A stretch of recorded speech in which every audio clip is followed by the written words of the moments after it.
Story time audio ബുക്സിലേക്ക് എല്ലാവർക്കും സ്വാഗതം. സുധാകർ മംഗളോതി എഴുതിയ നോവൽ ഗൃഹപ്രവേശം തുടരുന്നു. ഭാഗം 9. ക്ലബിലെ പല മാന്യ വനിതകളും ഭർത്താക്കന്മാരും തിളങ്ങുന്നത് ഇത്തരം അനധികൃതമായ വരുമാനത്തിൻ്റെ അടിസ്ഥാനത്തിലാവണം. തൊഴിലിനെ വിഭജിക്കാൻ തയ്യാറുണ്ടെങ്കിൽ ജീവിതം വളരെ വേഗം അപലഷണീയമായിത്തീരും, സ്വർഗതുല്യമായിത്തീരും. പക്ഷേ വിനു കൂടി മനസ്സുള്ളവനായിരിക്കണം. വിനയൻ വന്നത് ചോദ്യവുമായാണ്. ഇവിടെ ചെറിയാൻ എന്നൊരാൾ വന്നിരുന്നോ? വന്നു. രേവ വിറച്ചു പോയിരുന്നു. അയാൾ വന്ന വിവരം ഇത്ര വേഗം വിനു എങ്ങനെ അറിഞ്ഞു ആവോ? അതോ മടങ്ങും വഴിയിൽ അയാൾ വിനുവിനെ കണ്ടിരിക്കുമോ? വിവരങ്ങൾ പറഞ്ഞിരിക്കുമോ? വന്നിട്ട് വിനയൻ വീണ്ടും. രേവ മരവിച്ചു നിന്നു. എന്താണിനി പറയുക? നടന്ന സംഭവങ്ങൾ വളരെ സാവധാനം വിനുവിൻ്റെ നല്ല മൂഡിൽ തഞ്ചത്തിൽ അറിയിക്കാമെന്നാണ് ഓർത്തിരുന്നത്. ഗൗരവത്തിൽ ചോദ്യം ചെയ്യുമ്പോൾ എങ്ങനെ അടുക്കും ചിട്ടയുമായി വിവരിക്കും? എന്തേ വിനു അയാളെ കണ്ടുവോ? രേവ ഒരു മറുചോദ്യം എറിഞ്ഞ് രക്ഷപ്പെടാൻ നോക്കി. കണ്ടു. അയാൾ നിന്റെ കയ്യിലൊരു പാക്കറ്റ് തന്ന വിവരവും പറഞ്ഞു. കൃത്യമായ തുക മാത്രം പറഞ്ഞില്ല. രേവയുടെ നെഞ്ച് ചുട്ടുപഴുത്തു. ശരീരം മെല്ലെ വിറയ്ക്കാൻ തുടങ്ങി. വിനയൻ്റെ നേരെ നോക്കാനാവുന്നില്ല. ആദ്യമായാണ് ഭർത്താവിനോട് ഭയം തോന്നുന്നത്. എവിടെ അത്? രേവ ശബ്ദിച്ചില്ല, മുഖമുയർത്തിയതുമില്ല. ചോദിച്ചത് കേട്ടില്ലേ? വിനയൻ്റെ സ്വരം ഉയർന്നു. എന്നെ വിറ്റ് പണമാക്കാൻ മടിക്കാത്ത നീ നിന്നെ തന്നെ വിറ്റിട്ടില്ല എന്നെനിക്ക് എങ്ങനെ വിശ്വസിക്കാം? വിനു! അവൾ ഞെട്ടിപ്പോയി. കത്തുന്ന കണ്ണുകൾ അവന് നേരെ നീണ്ടു. എടുക്ക്, വേഗം എടുക്ക്. എന്നെ വിൽക്കാൻ ഞാൻ ആരെയും അനുവദിക്കില്ല. ചെറിയാൻ കോൺട്രാക്ടറുടെ വീട് വരെ നീ ആ നോട്ടുകെട്ട് തലയിൽ ചുമക്കണം. വാ. അവൻ അവളുടെ കയ്യിൽ കടന്നു പിടിച്ചു. അവൾ കുതറി. ഇല്ല, ഞാൻ വരില്ല. നീ വരുമടി. വിനയൻ അവളെ മുറിക്കുള്ളിലേക്ക് വലിച്ചിഴച്ചു. രേവ ഉറക്കെ കരയാൻ തുടങ്ങി. അമ്മിണി ഓടിയെത്തി. അവളും ഒപ്പം വാവിട്ട് കരഞ്ഞു. കൂട്ടക്കരച്ചിൽ. വിനയ സ്തബ്ധനായി, ജാള്യനായി. അവൻ്റെ പിടി അഴിഞ്ഞു. ഈ ഒരു കാരണം കൊണ്ട് എൻ്റെ പ്രൊഫഷനിൽ കളങ്കം വീണാൽ, എൻ്റെ ജോലി തെറിച്ചാൽ നീ മാത്രമായിരിക്കും അതിന് ഉത്തരവാദി. ഇത്തരം കാര്യങ്ങൾക്ക് ആളുകളുടെ ജോലി തെറിക്കുമെങ്കിൽ ഇവിടുത്തെ ഡിപ്പാർട്ട്മെൻറ്റുകളിൽ ഒരുത്തനും അധികകാലം ഉദ്യോഗം ഭരിക്കുമായിരുന്നില്ലല്ലോ. ഈ രീതിയിൽ ഉദ്യോഗം ഭരിക്കാനല്ല എന്നെ എൻ്റെ കുട്ടേട്ടൻ പഠിപ്പിച്ചത്. ലജ്ജയാവുന്നു എനിക്കിത് കേട്ടിട്ട്. രേവ പൊട്ടിത്തെറിച്ചു. കുട്ടേട്ടൻ പഠിപ്പിച്ചു അത്രേ? എന്ത്? കഴിഞ്ഞ നൂറ്റാണ്ടിൻ്റെ പ്രേതമാണ് കുട്ടേട്ടൻ. എന്നിട്ടും വിനു ഇപ്പോഴും ആ തത്വം ഉയർത്തിപ്പിടിച്ച് ആരാധിക്കുകയാണ്. നിന്നെപ്പോലുള്ള പിശാചുക്കളുടെ ലോകത്ത് ആരാധിക്കാൻ ആ ഒരു തത്വം മാത്രമേ ഉള്ളടി. ആരാധിച്ചിവിടെ ഇരുന്നോ പ്രേതോപാസകൻ. അവൾ വേഗം അകത്തേക്ക് കയറിപ്പോയി. അവളുടെ നിഴലായി അമ്മിണിയും. ഇരിപ്പുമുറിയിലെ സോഫയിൽ വിനയൻ തളർന്നു വീണു. എന്ത് ചെയ്യണമെന്ന് അറിയില്ലായിരുന്നു. ചെറിയാൻ കോൺട്രാക്ടർ രേവയെ ഏൽപ്പിച്ച തുകയുമായി അയാളുടെ വീട്ടിലേക്ക് കുതിച്ചാലോ? വീട് മുഴുവൻ പരിശോധിക്കേണ്ടി വരും ആ അഗ്നി പാക്കറ്റ് കണ്ടെടുക്കാൻ. അതുമായി അയാളുടെ വീട്ടിലെത്തുമ്പോൾ താൻ അപമാനിക്കപ്പെട്ടാലോ? പഴയ വൈരാഗ്യം കാണാതിരിക്കുമോ? ചെറിയാൻ കോൺട്രാക്ടർ തൻ്റെ ഭാര്യയുടെ കൈവശം കനത്തൊരു കൈക്കൂലി ഏൽപ്പിച്ചിരിക്കുന്ന വിവരം ആൻറ്റി കറപ്ഷൻകാർക്ക് ചൂണ്ടിക്കൊടുത്താലോ? അപ്പോൾ അത് വാങ്ങിവെച്ച തൻ്റെ ഭാര്യയെക്കുറിച്ചും ആരോപണം ഉണ്ടാവില്ലേ? ചോദ്യം ചെയ്യലുണ്ടായാൽ അവളുടെ തനി നിറം വളരെ വേഗം വെളിച്ചത്ത് വന്നുവെന്ന് വരാം. ആ നോട്ടുകെട്ടുകൾ തൻ്റെ കയ്യിലൊന്ന് പിടിപ്പിക്കാൻ അയാൾ എത്ര പരിശ്രമിച്ചു. താനത് കൈപ്പറ്റിയാൽ രക്ഷപ്പെട്ടു എന്നായിരുന്നു അയാളുടെ ഭാവം. പക്ഷേ ഇപ്പോൾ അത് തൻ്റെ ഭാര്യ കൈപ്പറ്റിയിരിക്കുന്നു. കൈക്കൂലിക്കായി അവൾ ആഗ്രഹം പ്രകടിപ്പിച്ചിട്ടുണ്ടാകുമോ? അത്രയ്ക്ക് തരം താഴുമോ രേവ? ഇല്ലെങ്കിലും അയാൾ പാക്കറ്റ് നീട്ടിയപ്പോൾ സസന്തോഷം ഇരുകൈകളും നീട്ടിയാവും അവൾ അത് വാങ്ങിയിട്ടുണ്ടാവുക. ആ സ്ഥിതിക്ക് ഒച്ചപ്പാടുണ്ടായാൽ അവൾക്ക് കൂടി മോശമാണ്. എത്രയൊക്കെയായാലും രേവ തൻ്റെ ഭാര്യയാണ്. തനിക്ക് വേണ്ടി മാതാപിതാക്കളെ വെടിഞ്ഞ്, സുഖഭോഗങ്ങൾ വെടിഞ്ഞ്, സ്വന്തം ഷെയർ പോലും നഷ്ടപ്പെടുത്തി കൂടെ വന്നവളാണ്. അവൾക്ക് തന്നേക്കാൾ നിലയും വിലയുമുള്ളൊരു ഭർത്താവിനെ ലഭിക്കുമായിരുന്നുവെന്നത് സത്യമാണ്. തന്നിലേക്ക് അവളെ ബന്ധിച്ച കണ്ണി സ്നേഹമാണ്. ആ സ്നേഹത്തെ അപമാനിക്കാൻ പാടില്ല. പൊങ്ങച്ചക്കാരിയും പരിഷ്കാരഭ്രാന്തിയുമാവാം. പക്ഷേ അന്യപുരുഷനോട് അവിഹിത സാഹചര്യത്തിൽ ഒരിക്കലും അവളെ കണ്ടിട്ടില്ല. ആരെങ്കിലും കണ്ടതായി കേട്ടിട്ടുമില്ല. നല്ല വസ്ത്രങ്ങൾ, ഇഷ്ടപ്പെട്ട ഭക്ഷണം, ആധുനിക സുഖസൗകര്യങ്ങൾ, അലസ ജീവിതം, ഉന്നത വൃത്തങ്ങളിലുള്ള സഖിമാർ, ചുറ്റും ആരാധകരുടെ വൃന്ദം, പാവയായൊരു ഭർത്താവ്. ഇത്രയുമായാൽ രേവ സംതൃപ്തിയാണ്. പണം അതെത്രയായാലും മതിവരില്ല. പക്ഷേ അതിനുവേണ്ടി എന്തും ചെയ്യാൻ താനൊരുക്കമല്ല. ഭാര്യയുടെ ചുണ്ടിൽ വിടരുന്ന പുഞ്ചിരിക്ക് വേണ്ടി തൊഴിലിനെ വിഭജിക്കാൻ വിനയനെ കിട്ടില്ല. എങ്കിലും ഇത്തവണ രേവയോട് ക്ഷമിച്ചേ പറ്റൂ. അസിസ്റ്റന്റ് എഞ്ചിനീയർ വിനയചന്ദ്രൻ്റെ ഭാര്യ ചെറിയാൻ കോൺട്രാക്ടറിൽ നിന്ന് കൈക്കൂലി വാങ്ങിയത് അങ്ങാടിപ്പാട്ടായിക്കൂടാ. പക്ഷേ ചെറിയാൻ്റെ നോട്ടുകെട്ടുകൾ ഈ വീട്ടിനുള്ളിൽ ഇരിക്കുമ്പോൾ താൻ അയാളുടെ കയ്യിലെ പാവയാകേണ്ടി വരും. അയാൾ ചൂണ്ടിക്കാണിക്കുന്നിടത്തൊക്കെ താൻ കണ്ണുമടച്ച് ഒപ്പിടേണ്ടി വരും. ഒരിക്കൽ വീണാൽ പിന്നെ എഴുന്നേൽക്കാനാവില്ല. ആ അടിമത്തം നിത്യമായിരിക്കും. കോൺട്രാക്ടേഴ്സിൽ പലർക്കും തന്നോട് കടുത്ത പകയുണ്ട്, പ്രത്യേകിച്ചും ചെറിയാന്. ഒരിക്കൽ തൻ്റെ കയ്യിൽ കിടന്ന് വെള്ളം കുടിച്ച ആളാണ്. അന്ന് തന്നെ മനസ്സിലാക്കിയിട്ടുണ്ടാവും. എന്നിട്ടും തൻ്റെ പിന്നാലെ വന്നതാണ് അത്ഭുതം. പഴയ അനുഭവം മറന്നിരിക്കുമോ? മറന്നുവെന്ന് നടിക്കുന്നതാവും. വൈരാഗ്യം ഉള്ളിൽ തിളയ്ക്കുന്നുണ്ടാവും. അത് മറച്ചു പിടിച്ച് വലയെറിഞ്ഞതാണ്. പലവട്ടം വിടാതെ പിന്തുടർന്നു. ഏതോ വാശി പോലെ വലയിൽ കയറിയില്ല. പിണക്കാതെ ഊളിയിട്ടകന്നു. പക്ഷേ പുതിയ വർക്ക് അളിയൻ്റെ പേരിലാണ്. അയാൾക്കൊരു മറയാണ്. പലരോടും പറഞ്ഞതായി അറിഞ്ഞു. E.A. വിനയചന്ദ്രനാണ് കുഴപ്പക്കാരൻ. അയാളെയെ പേടിക്കേണ്ടതുള്ളൂ. പണത്തിൽ വീഴില്ല. ആണുങ്ങൾക്കുള്ള ദൗർബല്യങ്ങളുമില്ല. തനി മെഷീൻ. അത് മറ്റു പലരുടെയും അഭിപ്രായം കൂടി ആയിരുന്നു. ഒരിക്കൽ ഒരാൾ കേൾക്കെ പറഞ്ഞു, ചെറുപ്പത്തിൻ്റെ ആവേശമാണ്, പുത്തനച്ച് പുരപ്പുറം തൂക്കുമെന്ന് കേട്ടിട്ടില്ലേ? പഴകുമ്പോൾ താനേ വീഴിക്കണമെന്ന് നിർബന്ധമുള്ള കക്ഷിയായിരുന്നു ചെറിയാൻ. അതാണ് ഭ്രാന്തമായ രോഷമുണ്ടായത്. യഥാർത്ഥത്തിൽ ആ പണവുമായി രേവയെ വലിച്ചെടുത്ത് ചെറിയാൻ്റെ വീട്ടിൽ കൊണ്ടുചെല്ലണമെന്ന ഉറച്ച തീരുമാനത്തിൽ തന്നെയാണ് പാഞ്ഞെത്തിയത്. ക്ഷോഭമൊന്നടങ്ങിയപ്പോൾ വിനയൻ വീണ്ടും രേവയുടെ അരികിലെത്തി. പറയ്, എവിടെയാണത് വെച്ചിരിക്കുന്നത്? ഒരു തീക്കട്ടയാണത്. നാം കത്തി നശിക്കും. ഏതായാലും നീ ചെയ്തു പോയി. നാളെ എപ്പോഴെങ്കിലും എന്നെ കാണാനായി മിസ്റ്റർ ചെറിയാനോ അയാളുടെ ജോലിക്കാരോ ഇവിടെ വരും. നന്ദി പറഞ്ഞുകൊണ്ട് സാധനം അതേപടി നീ തന്നെ അങ്ങ് ഏൽപ്പിക്കണം. രേവ മുഖം കുനിച്ചിരുന്നതേയുള്ളൂ. അല്ലെങ്കിൽ പിന്നീട് എന്നെ നീ കാണില്ല, തീർച്ച. വീണ്ടും പണമുണ്ടാക്കാൻ നിനക്ക് മറ്റെന്തെങ്കിലും തൊഴിൽ ചെയ്യേണ്ടി വരും. ഒരാന്തലിൽ അവൾ മുഖമുയർത്തി. കണ്ണിൽ സൂചിമുനകൾ. ഓടി പുറത്തേക്ക് പോയി. തിരിച്ചു വന്നത് ആ പാക്കറ്റുമായാണ്. അവളത് കിടക്കയിലേക്ക് വലിച്ചെറിഞ്ഞു. നീ ഇത് തുറന്നായിരുന്നോ? ഉവ്വ് എന്നവൾ മുഖമിളക്കി. ഇതിൽ നിന്ന് എന്തെങ്കിലും എടുത്തിട്ടുണ്ടോ? ഇല്ല. വാക്കിൽ കനപ്പ്. വിനയൻ മെല്ലെ കവർ തുറന്നു. ഒരു വികൃതി കൗതുകം. തുകയൊന്നറിയാൻ. കെട്ടുകൾ എണ്ണി നോക്കി. വിശ്വസിക്കാൻ കഴിഞ്ഞില്ല. ഇത്രയും വലിച്ചെറിയുമ്പോൾ എത്ര കനത്തതാവും ചെകുത്താൻ്റെ ലാഭം. ഭദ്രമായി കെട്ടി കവറിലാക്കി. കൊണ്ടുപോയി അലമാരിയിൽ വയ്ക്കൂ. അവനത് രേവയുടെ നേർക്ക് നീട്ടി. നാളെ എപ്പോഴെങ്കിലും അയാൾ വരാതിരിക്കില്ല. ഞാനിനി അത് തൊടില്ല. കൊണ്ടുപോയി വെച്ചോളൂ. അവൾ ഒഴിഞ്ഞു മാറി. വിനയൻ തന്നെയാണ് ആ തീക്കട്ട അലമാരിയിൽ കൊണ്ടുപോയി വെച്ചത്. കൈ പൊള്ളുന്നതായി അവന് തോന്നി. രാത്രിയിൽ ഉറങ്ങാൻ കഴിഞ്ഞില്ല. രേവയും ഉറങ്ങിയിട്ടില്ലെന്ന് തോന്നി. കിടക്കയുടെ രണ്ടരികിലുമായി നിശബ്ദം കിടന്നു. നീണ്ട നിശ്വാസങ്ങൾ അന്യോന്യം തിരിച്ചറിഞ്ഞു. രേവയിൽ നഷ്ടബോധം തിരയടിക്കുന്നുണ്ടാവുമെന്ന് അവൻ ഊഹിച്ചു. അവനും അതേ തിരയിലായിരുന്നു. സമ്പന്നമായൊരു ജീവിതം കൈപ്പിടിയിൽ നിന്ന് അകന്ന സങ്കടമായിരിക്കും രേവയ്ക്ക്. സംതൃപ്തമായ കുടുംബജീവിതം കൈമോശം വന്ന വിഷമമായിരുന്നു അവന്. സ്നേഹവുമായി പിന്നാലെ വന്നപ്പോൾ ബലമായി പിടിച്ച് അകറ്റേണ്ടതായിരുന്നു. എനിക്ക് ബിനുവിൻ്റെ സ്നേഹം മാത്രം മതി എന്നു പറഞ്ഞപ്പോൾ വിശ്വസിച്ചു. പോയ മടയത്തരത്തിൽ അവന് തികഞ്ഞ പശ്ചാത്താപമുണ്ടായി. എങ്കിലും അവളെ വെറുക്കാൻ കഴിയുന്നില്ല. സഹതാപമുണ്ട് താനും. ഒരു പക്ഷെ ഒന്നും മനഃപൂർവ്വം ചെയ്തതായിരിക്കില്ല. വളർന്ന സാഹചര്യത്തിൻ്റെ പ്രേരണയാവും. എത്രയായാലും ഒടുവിൽ തൻ്റെ സമ്മർദ്ദങ്ങൾക്ക് വശംവദിയാവാൻ തയ്യാറുള്ളവളാണ്. എങ്കിലും അവൾക്ക് വേണ്ടി എന്തെല്ലാം നഷ്ടപ്പെടുത്തി. ഇന്നലെ എന്നോണം തൻ്റെ കിടക്കയിൽ ഒന്നിച്ചു കിടന്ന് കുത്തിമറിഞ്ഞ, തൻ്റെ മുതുകിൽ ആന കളിച്ച എൻ്റെ ചക്കര വിനയേട്ടൻ എന്ന് കൊഞ്ചാറുള്ള തൻ്റെ പൊന്നനിയൻ, തൻ്റെ അനിക്കുട്ടൻ. അവനെവിടെയാണ്? തൻ്റെ കുട്ടേട്ടൻ എവിടെയാണ്? അമ്മയും ഏട്ടത്തിയും ദേവിയുമായ മീനുവേട്ടത്തി എവിടെ? അവർ ഉറങ്ങിയതും വിശ്രമിച്ചതും എത്ര കുറച്ച് സമയം മാത്രമാണ്. വിശ്രമിക്കേണ്ട സമയമായപ്പോൾ പാവം തെരുവിലേക്ക് ഇറങ്ങേണ്ടി വന്നു. രേവയെന്ന വെറും സ്വപ്നത്തുണ്ടിനു വേണ്ടി. ഇതാ ഇപ്പോൾ തൻ്റെ വ്യക്തിത്വത്തെ കൂടി അവൾ തെരുവിൽ, ചന്തയിൽ വിറ്റുകഴിഞ്ഞു. ഇല്ല, അതുമാത്രം അനുവദിക്കില്ല. നേരം പുലർന്നോട്ടെ. തന്നെ തേടി ചെറിയാൻ എത്തും. അധികാരഭാവമായിരിക്കും. വിജയിയുടെ പുഞ്ചിരി ആ ചുണ്ടുകൾക്കിടയിൽ കടിച്ചു പിടിച്ചിരിക്കും. ഇല്ല, ആ പുഞ്ചിരി നിമിഷങ്ങളിലേക്ക് ആ ചുണ്ടിൽ ജീവിക്കൂ. രേവയെക്കൊണ്ട് തന്നെ അയാളുടെ സമ്മാനം ആ മുഖത്ത് വലിച്ചെറിയിക്കും. പക്ഷേ പ്രഭാതത്തിലെത്തിയത് ആൻറ്റി കറപ്ഷൻ ഡിവൈഎസ്പി മിസ്റ്റർ സക്രിയയും സംഘവുമായിരുന്നു. അവർക്കു പിന്നിൽ ചെറിയാൻ, ചുണ്ടിൽ കത്തി നിൽക്കുന്ന പുഞ്ചിരി, കണ്ണിൽ ആളിക്കത്തുന്ന സംതൃപ്തി, പകപോക്കലിൻ്റെ സംതൃപ്തി. AE വിനയചന്ദ്രനെ സസ്പെൻഡ് ചെയ്തു. കേട്ടവർ നടുങ്ങി. ആർക്കും വിശ്വസിക്കാൻ കഴിയുന്നില്ല. ഇതിലെന്തോ ചതിയുണ്ട്. ചിലരെങ്കിലും സംശയിച്ചു. പത്രവാർത്ത കണ്ടാണ് തെയ്യുണ്ണിമേനോൻ വിവരമറിയുന്നത്. പ്രമുഖ വ്യവസായിയായ നന്ദനത്ത് തെയ്യുണ്ണിമേനോൻ്റെ ജാമാതാവ് എന്നുകൂടി ചേർക്കാൻ പത്രക്കാർ മറന്നില്ല. മരവിപ്പിൽ പൊതിഞ്ഞ് മേനോൻ മുറിക്കുള്ളിൽ കുത്തിയിരുന്നു. എന്തെല്ലാം കുതന്ത്രങ്ങളും വെട്ടിപ്പുകളും അഴിമതിയും നടത്തിയാലും അതേക്കുറിച്ച് പുറത്തൊരു വാർത്തയുണ്ടാവാൻ താനൊരിക്കലും അനുവദിച്ചിട്ടില്ല.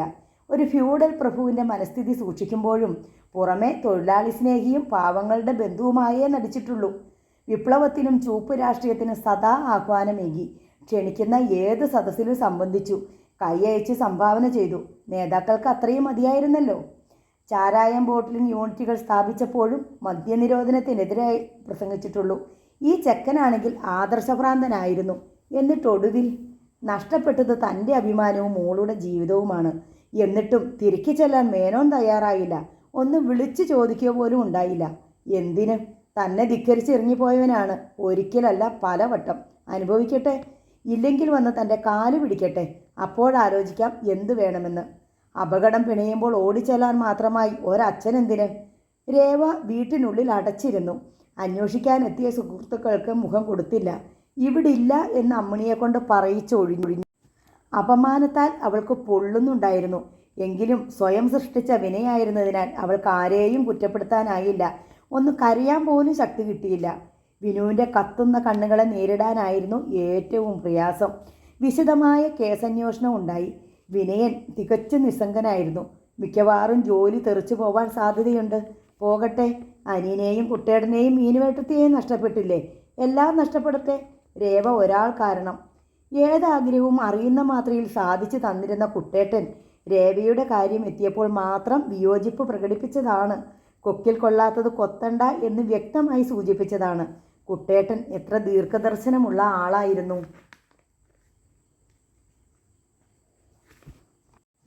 വിവാഹം എന്നത് നമ്മുടെ നാട്ടിൽ രണ്ട് വ്യക്തികൾ തമ്മിലുള്ള കരാർ മാത്രമല്ല. രണ്ട് കുടുംബങ്ങളും രണ്ട് സാഹചര്യങ്ങളും രണ്ട് ചിന്തകളുമാണ് സമ്മേളിക്കുന്നത്. ഒരു ജന്മത്തേക്ക് ഒന്നിച്ച് ജീവിക്കാനുള്ള ഉടമ്പടിയാണ് ഉണ്ടാക്കുന്നതെങ്കിൽ ഒരു നിമിഷത്തിൻ്റെ ആലോചനയെങ്കിലും അത്യാവശ്യമാണ്. സാരമില്ല. താനും തൻ്റെ കുടുംബവുമാണ് തകർന്നത്. രേവയ്ക്കൊന്നും സംഭവിച്ചിട്ടില്ല. അവൾക്ക് വേണമെങ്കിൽ തിരിച്ചു പോകാം. സമ്പൽ സമൃദ്ധമായ ഒരു ലോകം ഇപ്പോഴും അവളുടെ കൈപ്പിടിയിലുണ്ട്. ഭർത്താവിനേക്കാളും അവൾക്ക് പ്രിയം സാമൂഹ്യ ജീവിതമാണ്. മോനും താനും ഒഴിഞ്ഞു കൊടുത്തേക്കാം. വിനയൻ രേവയോട് സംസാരിക്കാറേയില്ല. എന്തെങ്കിലും ചോദിച്ചാൽ ഒറ്റ വാക്കിൽ മറുപടി പറഞ്ഞൊഴിയും. അന്വേഷണം തനിക്ക് പ്രതികൂലമായാണ് നീങ്ങുന്നതെന്ന് വിനയന് മനസ്സിലായി. ആരെയും സ്വാധീനിക്കാൻ പോയില്ല. നിരപരാധിയായിരുന്നിട്ടും ആരോപിക്കപ്പെട്ട കുറ്റം നിരസിച്ചില്ല. നിരസിച്ചാലും അത് തൻ്റെ ശിരസിൽ ഒരു മുൾക്കിരീടമായി അണിയിക്കപ്പെട്ടു കഴിഞ്ഞു. സത്യസന്ധമായി വാദിക്കുകയാണെങ്കിൽ ക്രൂശിക്കപ്പെടുക രേവയായിരിക്കും. കള്ളം പറയുവാനാണെങ്കിൽ കറപ്ഷന് തയ്യാറുള്ളവനായിരുന്നെങ്കിൽ ചെറിയാൻ തന്നെ ഇങ്ങനെയൊരു കെണിയിൽ പെടുത്തുകയുമില്ലായിരുന്നു. പരക്കെ ഒച്ചപ്പാടുണ്ടാക്കിയ പാലത്തിൻ്റെ പണിയിൽ ഒന്ന് കണ്ണടച്ചാൽ മതിയായിരുന്നു. വീട് വാങ്ങിയതിൽ തനിക്കുണ്ടായ മുഴുവൻ കടവും വീട്ടാൻ ഡബിൾ ചെറിയാൻ തയ്യാറായിരുന്നു. കൂടാതെ മനം കവരുന്ന പാരിതോഷികങ്ങളും. പക്ഷേ പാലം പൊളിച്ചു പണിയാൻ കാരണക്കാരൻ താൻ ഒരാളായിരുന്നു. മുഗൾ വൃത്തങ്ങൾ മുഴുവൻ ചെറിയാൻ്റെ പാട്ടിലായി. പക്ഷേ ഒരു ഞാനൂല് മാത്രം പത്തി നിവർത്തി നിന്നു. പണിയിലെ കൃത്രിമം നിരവധി മനുഷ്യരുടെ ജീവൻ ഒടുക്കുന്നതോടൊപ്പം സർക്കാർ ഖജനാവിലെ കനത്തൊരു സംഖ്യയും മറിക്കുമായിരുന്നു. അന്ന് ചെറിയാൻ കാല് പിടിച്ചതാണ്. വഴങ്ങിയില്ല. അന്നത്തെ നഷ്ടം ചെറിയാനെ മടക്കിയില്ല. വീണ്ടും വർക്കെടുത്തു അളിയൻ്റെ പേരിൽ. തനിക്കിനി വർക്ക് കിട്ടില്ലെന്ന് അയാൾ അറിഞ്ഞിരുന്നോ? പക്ഷേ അളിയൻ പേരിനൊരാൾ മാത്രമാണ്. ജോലി ചെയ്യിക്കുന്നതും കാശുമായി പിന്നാലെ നടക്കുന്നതും ചെറിയാനും ആളുകളുമാണ്. കാളസർപ്പമാണ്. പഴയ പക നെഞ്ചിൽ സൂക്ഷിക്കുന്നുണ്ടാവുമെന്നും അറിഞ്ഞിരുന്നു. പക്ഷേ രേവ അറിഞ്ഞിരുന്നില്ലല്ലോ. അവൾ ചൂണ്ടയിൽ കുത്തി. ചൂണ്ടയായിരുന്നുവെന്നത് താൻ പോലും മനസ്സിലാക്കിയത് പിടിക്കപ്പെട്ടപ്പോൾ മാത്രമാണ്. സഹായം അപേക്ഷിച്ച് രേവ അച്ഛൻ്റെ അരികിലെത്തി. നന്നേ ശങ്കയുണ്ടായിരുന്നു. ഒരു പൊട്ടിത്തെറി പ്രതീക്ഷിച്ചിരുന്നു. പക്ഷേ മേനോനും ഭാഗ്യമ്മയും ശാന്തരായിരുന്നു. മോളോട് എനിക്കും പറയാനുണ്ട്. മേനോൻ മകളെ വിളിച്ച് അടുത്തിരുത്തി. രേവയുടെ ഉള്ളിൽ ആശയുടെ നാമ്പുകൾ മുളച്ചു. എത്രയൊക്കെ ആയാലും തൻ്റെ അച്ഛനല്ലേ. ആപത്ത് സമയത്ത് തട്ടിയെറിയാൻ മനസ്സനുവദിക്കുമോ? മോളോട് എനിക്ക് പറയാനുണ്ട്. രേവ വാചകം വീണ്ടും ഓർമ്മിച്ചു. അച്ഛൻ പറയൂ. മോളിനി അവിടേക്ക് പോണ്ട. അവളൊരു നടുക്കത്തിൽ അച്ഛനെ നോക്കി. ചേരാത്തത് കൂട്ടിച്ചേർക്കാൻ ശ്രമിച്ച തെറ്റ് നിനക്ക് ബോധ്യപ്പെട്ട് കാണുമല്ലോ. അതിൻ്റെ ശിക്ഷയും നീ വേണ്ടുവോളം അനുഭവിച്ചു. ഇനി പിരിയുന്നതാണ് നിങ്ങൾ രണ്ടാൾക്കും നന്ന്. അച്ഛാ, അവൾ കരഞ്ഞുപോയി. അത്രയൊന്നും പ്രായമായിട്ടില്ല നിനക്ക്. ഒരു കുട്ടിയുണ്ടെന്നതൊരു കുറവായിരിക്കും. പക്ഷേ അതിനെ വിനയൻ നിനക്ക് വിട്ടുതരില്ലെന്ന് എനിക്കറിയാം. അച്ഛൻ എന്താണ് ഈ പറയുന്നത്? പറയാം. ഭർത്താവിൽ പെൺകുട്ടികൾ ആഗ്രഹിക്കുന്നത് സൗന്ദര്യവും യൗവനവുമായിരിക്കും. പക്ഷേ രക്ഷകർത്താക്കൾ പ്രതീക്ഷിക്കുന്നത് ആണിൻ്റെ പിടിപ്പാണ്. ഭർത്താവിൻ്റെ പിടിപ്പുകേട് കൊണ്ടുണ്ടാകുന്ന അസുഖം പെൺകുട്ടികൾക്ക് ബോധ്യമാവുക വളരെ വൈകിയായിരിക്കും. നിനക്കിപ്പോൾ ബോധ്യമായിട്ടുണ്ടാവും. നിന്നെപ്പോലൊരു പെൺകുട്ടിക്ക് അവനെപ്പോലൊരു ബുദ്ധി പോരാ. അതുകൊണ്ട് അവളുടെ സ്വരം ഇടറി. വിവാഹബന്ധം പ്രയോജനരഹിതമോ അസുഖകരമോ ആവുമ്പോൾ ഇന്നത്തെ സ്ത്രീയും പുരുഷനും നിയമവിധേയമായി ബന്ധം വിടർത്തുകയാണ് പതിവ്. അതിവിടെ ഒരു അത്ഭുത സംഭവമല്ലാതായിരിക്കുന്നു. വ്യക്തിബന്ധങ്ങൾക്ക് യാതൊരു വിലയും കൽപ്പിക്കാത്തവരെ സംബന്ധിച്ചിടത്തോളം എന്നുകൂടി കൂട്ടിച്ചേർക്കു വച്ചാ. വ്യക്തിബന്ധങ്ങൾക്ക് ആരാണ് മോളെ ഇവിടെ വില കൽപ്പിക്കുന്നത്? ആ ചോദ്യത്തിന് മുന്നിൽ ഞാൻ എന്നുച്ചരിച്ചുകൊണ്ട് സ്വന്തം നെഞ്ചിൽ കൈതൊട്ട് നിൽക്കാൻ അവൾ ആഗ്രഹിച്ചു. പക്ഷേ വിനുവിൽ നിന്ന് അനിയനെയും കുട്ടേടനെയും മീനുവേട്ടത്തിയെയും തട്ടി അകറ്റിയ തനിക്ക് അതിന് അർഹതയുണ്ടോ എന്നവൾ സംശയിച്ചു. ഞങ്ങളെ തമ്മിൽ അകറ്റുകയല്ലാതെ മറ്റൊരു രീതിയിൽ സഹായിക്കാൻ അച്ഛന് കഴിയില്ലേ? ഇപ്പോഴും ഞങ്ങളോ? മേനോൻ അത്ഭുതം. മറ്റൊരു തരത്തിൽ ചിന്തിക്കാൻ എനിക്ക് കഴിയില്ലച്ചാ. എങ്കിൽ നിനക്കിനി അച്ഛനുണ്ടെന്ന് കരുതണ്ട. അവൾ ദീനമായി അച്ഛനെ നോക്കി. ഉപേക്ഷിക്കാനായിരുന്നെങ്കിൽ അച്ഛനെ പിണക്കി ഞാൻ എൻ്റെ വിനുവിൻ്റെ ഒപ്പം പോവേണ്ടതില്ലായിരുന്നല്ലോ. വിനുവിൻ്റെ കുടുംബാംഗങ്ങളെ ഞാൻ ദ്രോഹിച്ചതുപോലും വിനുവിനെ എനിക്ക് എൻ്റേത് മാത്രമായി കിട്ടാനാണ്. ക്ലബ്ബുകൾ കയറി ഇറങ്ങി ഞാൻ നടന്നു. പൊങ്ങച്ചം പറഞ്ഞു. ഒടുവിൽ വിനുവിനെ ഞാൻ കറപ്റ്റഡ് ആക്കുക വരെ ചെയ്തു. അത് ഞാൻ എൻ്റെ അച്ഛൻ്റെ അമ്മയുടെ മോളായതുകൊണ്ടും. ഒടുവിലത്തെ വാചകങ്ങളുടെ ധ്വനി മേനോൻ്റെ മുഖത്തെ ഒന്നുകൂടി കറുപ്പിച്ചു. അവനെ വിട്ടു വരാത്തിടത്തോളം എനിക്ക് നിന്നെ സംരക്ഷിക്കേണ്ട ചുമതലയില്ല. ആദർശധീരനായ ഭർത്താവുള്ളപ്പോൾ കറപ്റ്റഡായ അച്ഛൻ്റെ നിനക്ക് ആവശ്യമില്ല. അവസാന വാക്കിൻ്റെ ദാർഢ്യമുണ്ടായിരുന്നു മേനോൻ്റെ സ്വരത്തിൽ. അതോടെ രേവ എഴുന്നേറ്റു. അച്ഛൻ്റെ അവസാന വാക്ക് ഇതാണ്? നന്ദനത്തെ തെയ്യുണ്ണി മേനോന് 100 വാക്കില്ല, 1 വാക്കേ ഉള്ളൂ. നന്ദനത്തെ തെയ്യുണ്ണി മേനോൻ്റെ മോൾ രേവതിക്കും 1 വാക്കേ ഉള്ളൂ. എനിക്കിഷ്ടപ്പെട്ട പുരുഷനെയാണ് ഞാൻ ഭർത്താവാക്കിയത്. അതൊരു തെറ്റാണെന്ന് എനിക്ക് തെല്ലും വിശ്വാസമില്ല. തിരയിൽ വീണെങ്കിലും എൻ്റെ മനസ്സിപ്പോൾ കരയ്ക്കണഞ്ഞിരിക്കുകയാണ്. ആപത്തിൽ സഹായം തേടി വന്നപ്പോൾ ഭർത്താവിനെ ഉപേക്ഷിക്കാൻ ആവശ്യപ്പെട്ട അച്ഛനെ എനിക്കും വേണ്ട. ഞാൻ പോണു. അച്ഛൻ്റെ മോൾ രേവ ഇനി ഈ പടി ചവിട്ടില്ല. ഇറങ്ങും മുമ്പ് ഒരു കാര്യം കൂടി ഞാൻ അച്ഛനോട് പറയട്ടെ. എൻ്റെയും വിനുവിൻ്റെയും ബന്ധത്തിൻ്റെ തകർച്ച ആരംഭിക്കുന്നത് അച്ഛൻ്റെ നാവിൽ നിന്നാണ്. അന്ന് ആദ്യമായി കുട്ടേട്ടൻ ഈ വീട്ടിൽ വന്നപ്പോൾ ഓർക്കുന്നുണ്ടാവുമല്ലോ ആ രംഗം. ഇന്ന് ഞാൻ പഠിച്ചു, പണത്തേക്കാൾ വലുതാണ് സ്നേഹം. ഈ ഭൂമിയിൽ മറ്റെന്തിനേക്കാളും വലുതാണ് സ്നേഹം. അവൾ തിടുക്കത്തിൽ പുറത്തേക്ക് നടന്നു. മോളെ, ഭാഗ്യമ്മ വിളിച്ചു. രേവ തിരിഞ്ഞു നോക്കിയില്ല. വളരെ മുമ്പേ അച്ഛനെ വിട്ടു പോന്നതാണെങ്കിലും അച്ഛൻ്റെ ട്രെയിനിങ് ഇന്നലെ വരെ അവളെ സ്വാധീനിച്ചിട്ടില്ല. ഇപ്പോൾ സിറ്റിയിലെ ബസ് സ്റ്റോപ്പിൽ ലൈൻ ബസ് കാത്തു നിൽക്കുമ്പോൾ അവൾ ജീവിതത്തിൻ്റെ നഗ്നവും പരിവരുത്തതുമായ ഒരു പുത്തൻ മുഖം ദർശിക്കുകയായിരുന്നു. പൊയ്മുഖങ്ങളുടെ ലോകത്തോട് വളരെ പൊടുന്നനെയാണ് അവൾക്ക് അറപ്പും വെറുപ്പും ഉണ്ടായത്. ബന്ധങ്ങൾക്ക് എന്താണ് വില? അച്ഛൻ്റെ ചോദ്യം. ഇല്ല, ഒരു വിലയുമില്ല. എല്ലാം വിഡ്ഢി തോന്നലുകളാണ്. അച്ഛനത് തെളിയിച്ചു തന്നു. വിനുവിൻ്റെ കുടുംബാംഗങ്ങളാണ് ഇപ്പോൾ ബന്ധങ്ങളുടെ സുസ്ഥിരതയെക്കുറിച്ചുള്ള പ്രതീക്ഷ നൽകുന്നവർ. അവർ എവിടെയാണ്? അവർ വെറും സങ്കല്പമല്ലേ? വീട്ടിലെത്തിയതും വീണ്ടും കേസിനെക്കുറിച്ചുള്ള ഓർമ്മകൾ അവളെ അലട്ടാൻ തുടങ്ങി. വിനുവിൻ്റെ നിശബ്ദതയും നിസ്സംഗതയുമാണ് അവളെ ആദ്യ പിടിപ്പിക്കുന്നത്. പല സ്ത്രീ സുഹൃത്തുക്കളോടും അവൾ നിർലജ്ജം സഹായം അപേക്ഷിച്ചു. ഉന്നതരായ ഭർത്താക്കന്മാരെ കൊണ്ടും ഉന്നത ബന്ധങ്ങൾ കൊണ്ടും അവരോരോരുത്തരും സമ്പന്നരായിരുന്നു. എന്നിട്ടും മറുപടിയിൽ തണുത്ത നിസ്സഹായത. സോറി രേവ, ഞങ്ങൾക്ക് എന്ത് ചെയ്യാനാവും? മിസ്റ്റർ വിനയനാണെങ്കിൽ കുറ്റം ഏൽക്കുകയും ചെയ്തുവല്ലോ. തന്നെപ്പറ്റി കവിതകൾ എഴുതിയ വിപ്ലവ കവി നിരഞ്ജനെയാണ് ഓർത്തത്. നിരഞ്ജൻ വിചാരിച്ചാൽ എന്തെങ്കിലും ആവാം. രാഷ്ട്രീയത്തിൽ കനത്ത പിടിപാടുകളുണ്ട്. ഇപ്പോൾ ഭരണം നിരഞ്ജൻ്റെ പാർട്ടിയാണ്. ആപത്ഘട്ടങ്ങളിൽ പലർക്കും സഹായം ചെയ്തിട്ടുള്ളതായി അറിയാം. നിരഞ്ജൻ പ്ലീസ് ഒന്ന് ഇവിടം വരെ വരണം. ഫോണിലാണ് അറിയിച്ചത്. വരുമെന്നറിയാം. പലപ്പോഴും വീട്ടിൽ വരാൻ താല്പര്യം കാണിച്ചിട്ടുണ്ട്. ആ വൃത്തത്തിനൊക്കും വിധമുള്ള പ്രൗഢി തങ്ങളുടെ വീടിനില്ലെന്ന അപഹർഷമാണ് മുമ്പ് ക്ഷണിക്കാൻ ധൈര്യം തരാതിരുന്നത്. ഇപ്പോൾ ആവശ്യം അഭിമാനബോധത്തെ കവച്ചു വെച്ചിരിക്കുന്നു. സാമൂഹ്യ പരിവർത്തനത്തിന് വേണ്ടി കവിതയെ പടവാളാക്കിയ സ്വന്തം വിദേശികാരിലാണ് വന്നത്. വിനയൻ പുറത്തു പോയിരുന്നു. നമ്മുടെ ഫാക്ടറികൾ വമ്പിക്കുന്ന വിഷവാതകങ്ങളെക്കാൾ നാടിനെ വിഷമയമാക്കുന്നത് ഇവിടുത്തെ തരംതാണ സാഹിത്യ പ്രസിദ്ധീകരണങ്ങളാണ്. ഈ അക്ഷര വ്യഭിചാരത്തിനെതിരെ ശബ്ദിക്കാതെ വയ്യ എന്ന് സദാ ഘോഷിക്കുന്ന കവിയുടെ വയറ്റിൽ നാടൻ വിഷമദ്യമായിരുന്നു തിളച്ചിരുന്നത്. കാലുകൾ നിലത്തുറച്ചിരുന്നില്ല. പുറത്തു പോയിരുന്ന വിനയൻ തിരിച്ചെത്തുമ്പോൾ വീടിൻ്റെ പോർച്ചിൽ അപരിചിതമായ കാർ തുറന്നു കിടന്നിരുന്ന മുൻവാതിലിലെത്തിയപ്പോൾ കണ്ടു. സ്വീകരണമുറിയിൽ താടിയും മുടിയും വളർത്തിയ ഒരു പൂച്ച സന്യാസി. അയാൾക്ക് മുന്നിൽ വിങ്ങിപ്പൊട്ടി നിൽക്കുന്ന രേവ. രണ്ടുപേരും വിനയനെ കണ്ടിരുന്നില്ല. അവൻ ബുദ്ധിപൂർവ്വം വാതിൽ മറയിലേക്ക് ഒതുങ്ങി നിന്നു. രേവയുടെ നാടകം ഒന്ന് നേരിൽ കണ്ടു കളയാം. സ്വന്തം കുടുംബം നശിപ്പിച്ച് നേടിയത് പൊന്നോ കാക്കപ്പൊന്നോ എന്ന് അറിയണമല്ലോ. രേവ എന്തിനാണ് ഇങ്ങനെ അപ്സെറ്റ് ആവുന്നത്? രേവയെ ഞാൻ സഹായിക്കും. അത് രേവയോടുള്ള സ്നേഹം കൊണ്ടാണ്, അല്ലാതെ ഈ വിനയചന്ദ്രനോടുള്ള സ്നേഹം കൊണ്ടല്ലെന്ന് മാത്രം. കാര്യം പൊളിറ്റിക്കൽ ലെവലിൽ ഹൈ കണക്ഷൻസ് ഒക്കെ ഉണ്ട് എന്ന് വെച്ച് ഒരാളുടെ തെറിച്ചു പോകുന്ന ജോലി തിരിച്ചെടുത്തു കൊടുക്കുന്നത് അത്ര നിസാര കാര്യമൊന്നുമല്ല. കേസിൻ്റെ തെളിവുകൾ മുഴുവൻ വിനയന് പ്രതികൂലവും. എങ്കിലും രേവയ്ക്ക് വേണ്ടി വിനയനെ രക്ഷപ്പെടുത്തി തരാമെന്ന് ഞാൻ വാക്കു തരുന്നു. പക്ഷേ രേവയാ സ്നേഹം തിരിച്ചും കാണിക്കണം. സന്യാസിയുടെ കുഴഞ്ഞ ശബ്ദം. What you mean? രേവയുടെ ശബ്ദം വിതുമ്പുന്നു. ഞാൻ ഇത്രയൊക്കെ പറഞ്ഞിട്ടും രേവയ്ക്ക് മനസ്സിലായില്ലേ? ആനക്കാരിയൊന്നുമല്ല, സിമ്പിൾ. ചെറിയൊരു കോംപ്രമൈസ്. എന്ത് കോംപ്രമൈസ്? Bed compromise. ഒരു നടുക്കത്തിൽ രേവ ആളി ജ്വലിച്ചു. അവളുടെ കത്തുന്ന മുഖം വിനയനെ കാണാൻ കഴിഞ്ഞിരുന്നു. സ്കൗണ്ടറൻ! അവളുടെ വലത് കൈ താടിക്കാരൻ്റെ ഇടത് കവിളിൽ ആഞ്ഞു വീണു. ഇറങ്ങി പോവാനാണ് പറഞ്ഞത്. അവൾ പുറത്തേക്ക് വിരൽ ചൂണ്ടി. വിനയൻ്റെ നെഞ്ചിൽ എന്തോ ഒന്ന് കിലുങ്ങി. ഒരു കുളിർ പ്രവാഹം ശരീരത്തെ പൊതിഞ്ഞു. അവൻ നിന്നെടുത്ത് തന്നെ നിശ്ചലനായി നിന്നു. താടിക്കാരൻ ആടി പുറത്തേക്ക് നടന്നു. വിനയൻ പല്ലിറമി രോഷം അടക്കി. വിനയനെ കണ്ട് അയാൾ വല്ലാതെ ഭയപ്പെട്ടു. പിന്നെ വേഗം പുറത്തേക്ക് നടന്നു. അകത്ത് സംഘടനത്തിൻ്റെ സ്ഫോടനം. വിനയൻ തരളിതനായി. സാവധാനം രേവയുടെ അരികിലെത്തി. എൻ്റെ വിനു! ഒരു പൊട്ടിത്തെറിയിൽ അവൾ അവൻ്റെ കാലിൽ വീണു. കേസ് കോടതിയിലെത്തി. നോട്ടുകെട്ടിൽ വിനയൻ്റെ വിരലടയാളം ഉണ്ടായിരുന്നു.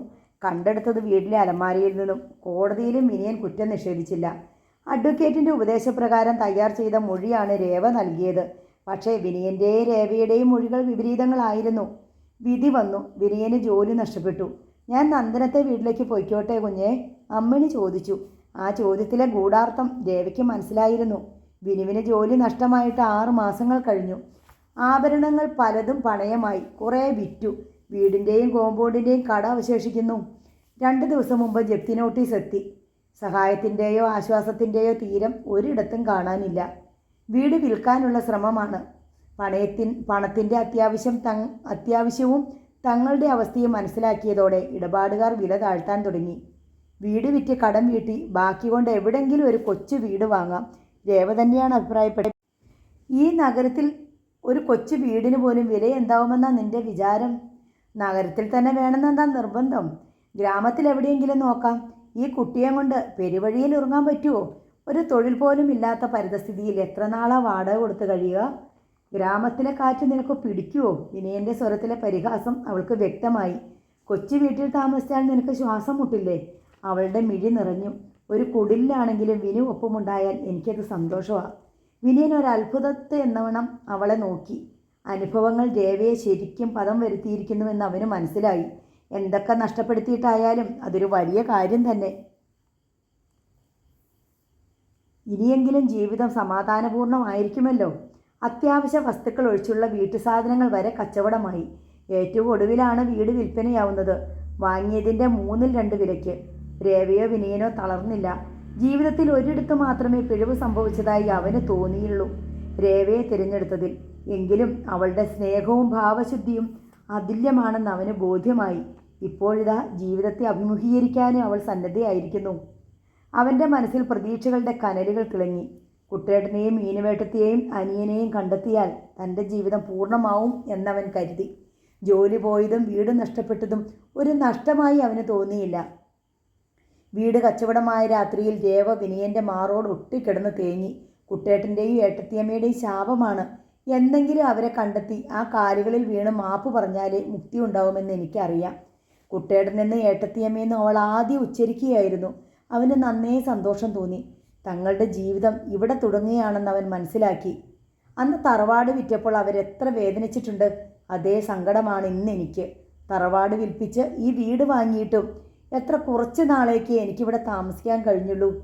ആ ശാപം കുട്ടേട്ടനും മീനുവേട്ടത്തി ആരെയും ശപിക്കില്ല രേവേ. എവിടെയെങ്കിലും ജീവിച്ചിരിപ്പുണ്ടെങ്കിൽ അവരിപ്പോഴും നമുക്ക് വേണ്ടി പ്രാർത്ഥിക്കുന്നുണ്ടാവും. അവർ ശപിക്കണ്ട. അവരെ ദുഃഖിപ്പിച്ചതിന് ദൈവം നമ്മെ ശിക്ഷിക്കാതിരിക്കുമോ? ശിക്ഷ തുടങ്ങിയതേയുള്ളൂ. അവൾ ഉറക്കെ ഏങ്ങലടിച്ചു. കരയട്ടെ, വിനയൻ വിചാരിച്ചു. കരയുന്നത് കണ്ണിനും മനസ്സിനും നല്ലതാണ്. കണ്ണ് തെളിയും, മനസ്സിലെ ഭാരം കുറയും. സ്വന്തം സുഖമായിരുന്നു ഇതുവരെ അവൾക്ക് പ്രധാനം. മറ്റുള്ളവരെക്കുറിച്ച് അവൾ ചിന്തിക്കാൻ തുടങ്ങുന്നത് ഇപ്പോഴാണ്. ഇതൊരു നല്ല സൂചനയാണ്. വീടൊഴിയുന്നതിൻ്റെ തലേനാൾ അമ്മിണി രേവയോട് തുറന്നു പറഞ്ഞു. ഞാൻ നന്ദനത്തേക്ക് പോവാണ്. ഞാൻ കൂടെയുള്ളത് രേവക്കുഞ്ഞിനും വിനുസാറിനും ഒരു ഭാരമായിരിക്കും. സത്യത്തിൽ തങ്ങൾക്ക് അമ്മിണിയല്ല ഭാരം, അമ്മിണിക്ക് തങ്ങളാണ് ഭാരം. അത് രേവയ്ക്ക് മനസ്സിലായി. പട്ടിണിയുടെ രുചി പോലും അമ്മിണിക്ക് അനുഭവിക്കേണ്ടി വന്നിരിക്കുന്നു.